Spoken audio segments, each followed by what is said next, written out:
ফেলে দিছে। হ্যাঁ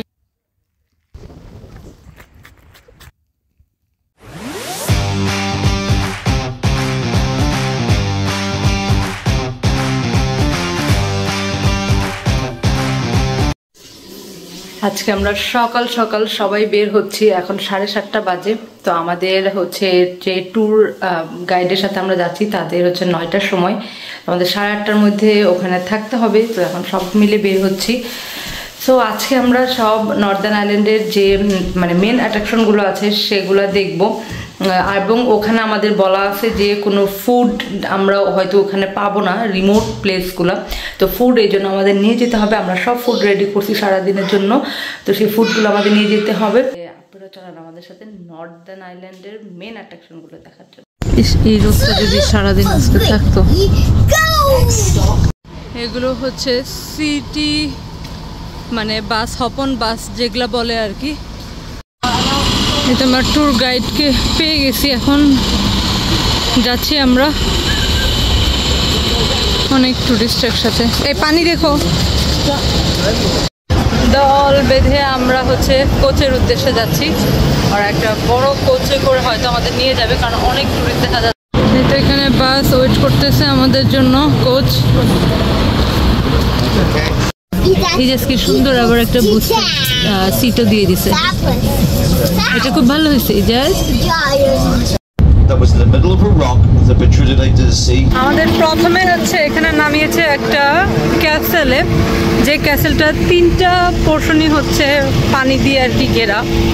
তো এখানে আমাদের মাত্র 15 মিনিট সময় দিছে, এর মধ্যে আমাদের ব্যাক করতে হবে।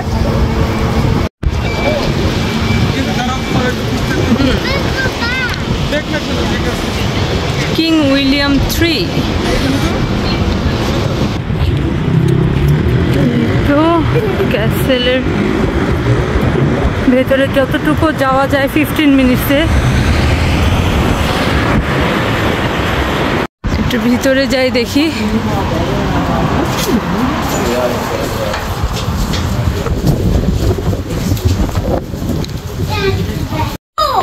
এই হচ্ছে ক্যাসেলটা। চল আমরা একটু সামনে থেকে একটু ছবি তুলি, আসো। ক্যাসেলের ভেতর ঢুকতে হলে টিকিট কাটতে হবে, বাট আমাদের হাতে তো আর সময় নেই, মাত্র 15 মিনিটস আমাদের টাইম দিয়েছে। সো এটা পসিবল না।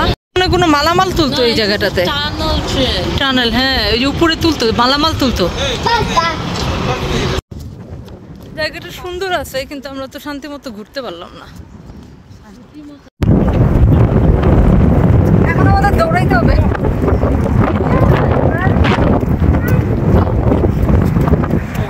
এত সুন্দর কান্ট্রি সাইডের পার দিয়ে যাচ্ছে, একদম আমার কাছে এটা সুইজারল্যান্ডের জেনেভার মতো লাগতেছে।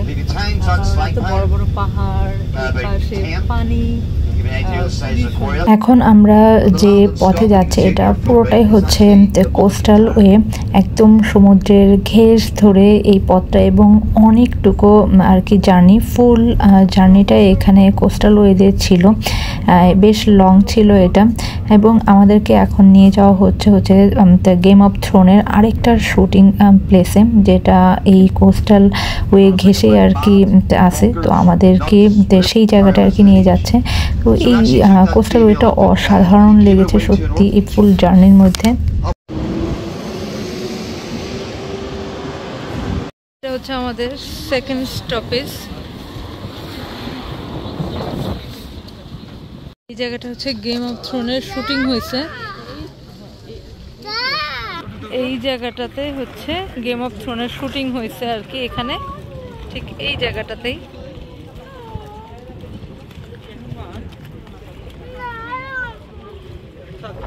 এই জায়গাটাও এত সুন্দর, খুবই নাইস জায়গাটা। আমরা একটু সামনের দিকে যাচ্ছি, মাত্র 12 মিনিট আছে।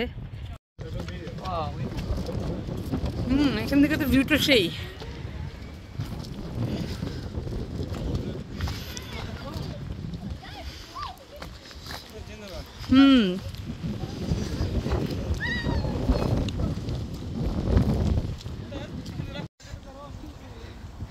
অসাধারণ, একদম সুইজারল্যান্ডের জেনেভা।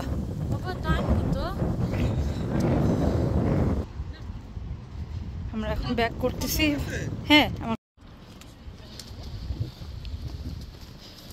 সেখান থেকে আমরা আবার রওনা দিলাম এবং এখানে রোড জার্নিটা আসলে খুব ভালো লেগেছে। আর এখানে যে বাসে যে ড্রাইভারটা ছিলেন সেই আমাদের গাইড করছিল এবং সারাক্ষণ আমাদেরকে বলতেছিল কোন কোন জায়গা, সেই জায়গাগুলোর নাম বলতেছিল এবং সারাক্ষণ সে কোনো না কোনো এন্টারটেইন আমাদের করতেছিল, যার কারণে খুব ভালো লেগেছে আসলে ফুল জার্নিটা।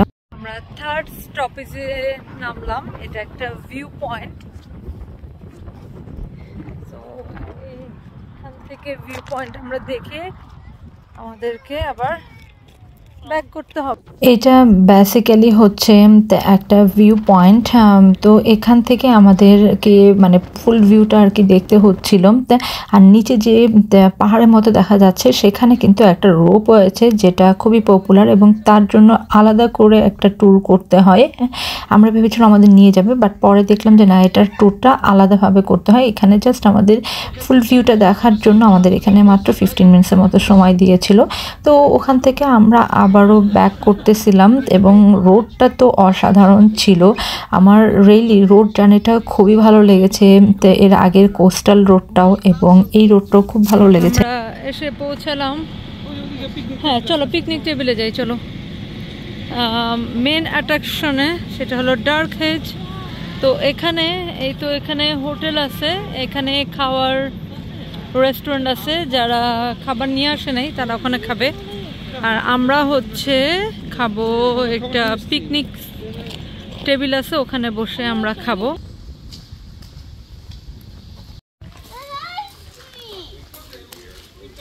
First finish your lunch. মজা হয়েছে পিজা, ইয়াম্মি। এই তো নুডলস নিয়ে আসছি আমরা। নুডলস শেষ করতে পারবা? আমরা লাঞ্চ শেষ করে এখানে একটা কফি শপ আছে, এখান থেকে একটা কফি নিয়ে আমরা ডার্ক হেঞ্জটা দেখতে বের হয়ে যাব। আমাদের হাতে তো বেশি সময় নেই, 1 ঘন্টা 10 মিনিটের মতো আমাদেরকে সময় দেওয়া হয়েছে। আমরা এখন ডার্ক হেজের দিকে হাঁটতেছি, বাট এটা বলতেছে যে 1 কিলোমিটার হাঁটতে হবে। ওই যে সবাই যাচ্ছে। তো ডার্ক হেজ নিয়ে ছোট্ট করে হিস্ট্রিটা বলে দিই, যেটা এখানে লেখা আছে। 1775 সালে জেমস স্টুয়ার্ট নামের একজন, সে এই বাড়িটা তৈরি করে এবং এই বাড়িটার নাম তার ওয়াইফের নামেই রাখে, গ্রেসল্যান্ড নামে। এবং এই বাড়িটার যে এন্ট্রি পথটা থাকে সেই পথটা সুন্দর দেখানোর জন্য তারা 150টা পিচ ট্রি হচ্ছে এখানে লাগায়, যাতে তাদের বাড়িতে যারা ভিজিট করতে আসবে তারা যেন খুব সুন্দর একটা ভিউ পায় তার জন্য। এবং 2 সেঞ্চুরি পরে এই গাছগুলো রোডটা হচ্ছে খুবই পপুলার হয়ে যায়, যে মোস্ট হচ্ছে ফটোগ্রাফি করার জন্য আর কি সবচেয়ে সুন্দর একটা রোড হয়। এবং এখানে কিন্তু গেম অফ থ্রোনেরও এই শুটিংটা হয়েছে। আমরা আর কি যখন গিয়েছি তখন ওয়েদারটা একটু বেটার থাকলো, তারপরেই আর কি ঝুম বৃষ্টি আসা শুরু হয়েছে এবং আমাদের অনেকক্ষণ আর কি গাছের নিচে ওয়েট করতে হয়েছে, কারণ আমাদের কাছে সেরকম প্রিপারেশন ছিল না, একদম ভিজে যেতাম আর কি। কিন্তু এখান থেকে যে ভিউটা আসলে আমরা গেম অফ থ্রোনে দেখেছি সেটার ভিউটা সেখান থেকে পাচ্ছিলাম না। হয়তো ক্যামেরার পজিশনটা ওরকম করলে পাওয়া যাবে। আবার এখানে কিছু গাছ কেটেও ফেলতে হয়েছে, পড়ে গিয়েছে, এই জন্য কিছু গাছ কেটেও ফেলতে হয়েছে। এবং এই রোডটাতে কিন্তু কোনো ভেহিকল অ্যালাউ না, কোনো ভেহিকল ভিতরে যেতে পারে না আর কি। আর আরেকটা বিষয় হচ্ছে এটা টোটালি ফ্রি, কোনো কস্ট লাগে না, এন্ট্রি ফি বা কোনো কিছুই লাগে না। তো যাই হোক, এখান থেকে এসে আমরা আবার পরবর্তী জায়গাগুলো যাওয়ার জন্য আর কি আমরা বাস স্টপে চলে আসছি। এবং পরের ব্লগে আপনাদের সাথে আরও ইন্টারেস্টিং কিছু জায়গা, যেটা নর্দার্ন আয়ারল্যান্ডের খুবই পপুলার জায়গা, সেগুলো শেয়ার করব। সেগুলো দেখার জন্য চ্যানেলের পেজে থাকবেন। এই ব্লগ থেকে আল্লাহ হাফেজ, বাই।